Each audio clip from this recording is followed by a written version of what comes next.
Yesterday, Maria, was probably the first time that the Washington Press Corps heard the facts about this story. Yesterday was probably the first time they had to report on the facts about this story. Yesterday was probably the first time that they actually saw, wow, this isn't Russian disinformation. That letter that was sent on October 19th, 2020 from the 51 former intel officials was garbage. That letter that said, oh, this has all the classic earmarks of a Russian information operation. Baloney. So that's what we've been up against. Yesterday was probably the first time that the Washington Press Corps had that presented to them in a concise package where they said, wow, there is something here. So we just got to show the American people what took place. And as you rightly point out, the concerns about ties to the Biden family and these countries like China and Russia who are our adversaries.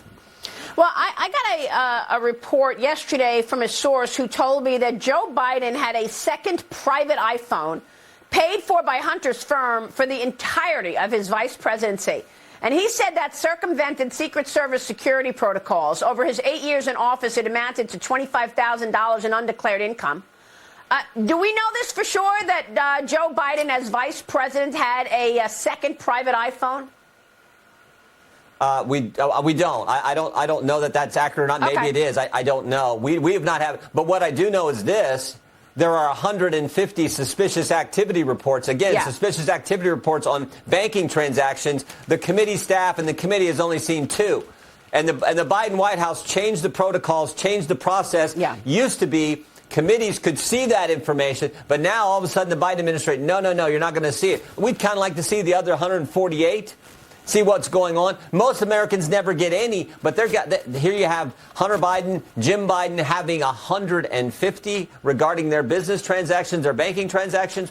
I think that's a concern. And if it's not a concern, why did the Biden administration change the policy?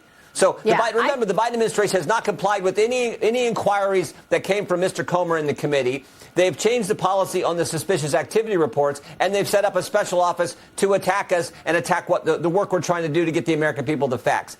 I think that kind of looks a little strange, frankly, which sort of tells us maybe there is something there that they don't want us to see.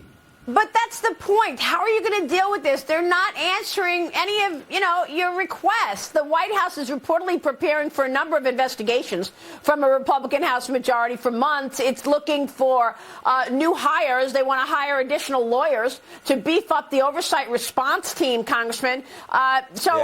You're going to be, I assume, putting out subpoenas, putting out demands for documents. Yeah. What if they just blow you off? They've got all these lawyers that they're going to hire. Well, what are you going to do about it?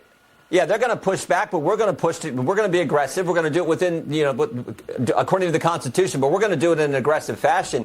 But I will say this: in 2 weeks, we have the first witness coming to talk to us while we're still in the minority. We've had a witness who was a former employee at the Justice Department. She's coming to talk to us on December 2nd. So it's already started where they're saying, okay, Republicans are in charge. We better just give them the information that they're asking for. So we'll see what we learn in that. But that's our first deposition into this whole political nature at the Justice Department and how they've been operating based on 14 agents. Again, remember, 14 agents who've come talk to us.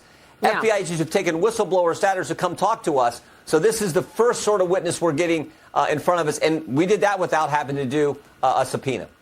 Well, our audience knows I'm very concerned about the Chinese Communist Party and their efforts. And so, what about the FBI and the DOJ and that investigation? How far can you take that, Congressman? Because, we have one piece of important news, which I've been talking about. This FBI agent named Elvis Chan.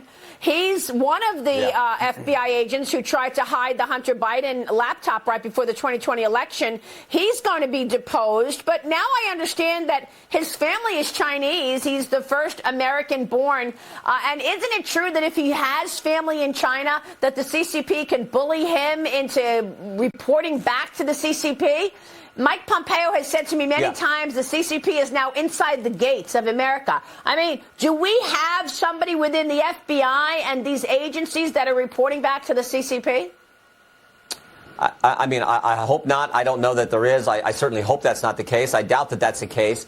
But I do think it's there are all kinds of concerns and all kinds of ways that China tries to meddle in American affairs.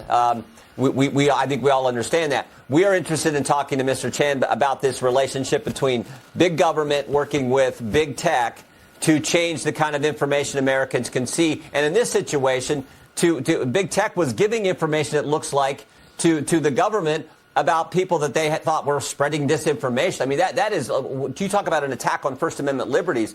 And then when you couple that with what we know happened, because Mark Zuckerberg said it happened in the fall of 2020, just days before we have the most important election we have in the country, the election for the commander-in-chief.